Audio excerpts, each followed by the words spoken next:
পঞ্চগড়ের মাধোপাড়া সীমান্ত দিয়ে বাংলাদেশি শিশুসহ এক নারীকে পতাকা বৈঠকের মাধ্যমে ফেরত দিয়েছে ভারতীয় সীমান্তরক্ষী বাহিনী বিএসএফ। শুক্রবার রাতে সীমান্তের মেইন পিলার ৭৫১ এলাকায় ভারতের অভ্যন্তরে সিপাইপাড়া থেকে বিএসএফ তাদের আটক করে বলে জানানো হয়।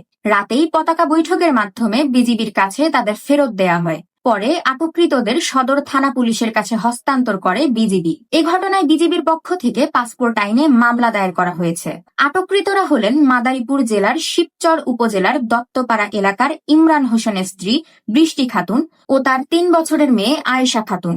শনিবার দুপুরে তাদের আদালতে তোলার প্রক্রিয়া চলছিল বলে জানায় পুলিশ। থানা পুলিশ সূত্র জানায়, পঞ্চগড় সদর উপজেলার অমরখানা ইউনিয়নের মাধুপাড়া সীমান্ত দিয়ে শুক্রবার সন্ধ্যায় তারা ভারতে অনুপ্রবেশের চেষ্টা করছিলেন। পরে সীমান্ত মেইন পিলার ৭৫১ এলাকায় ভারতের অভ্যন্তরে সিপাইপাড়া গ্রামে ভারতীয় সীমান্তরক্ষী বাহিনী বিএসএফ এর ৯৩ ব্যাটালিয়নের চানাকিয়া ক্যাম্পের টহল দল তাদের আটক করে। পরে তারা বিজিবিকে বিষয়টি অবগত করে।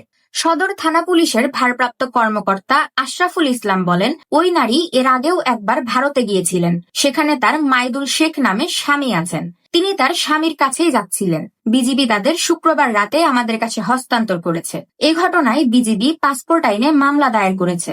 তাদের দুপুরে আদালতে তোলা হবে বলে জানা যায়। উম্মে জেবিন, ডেস্ক রিপোর্ট, ৫২ আলো।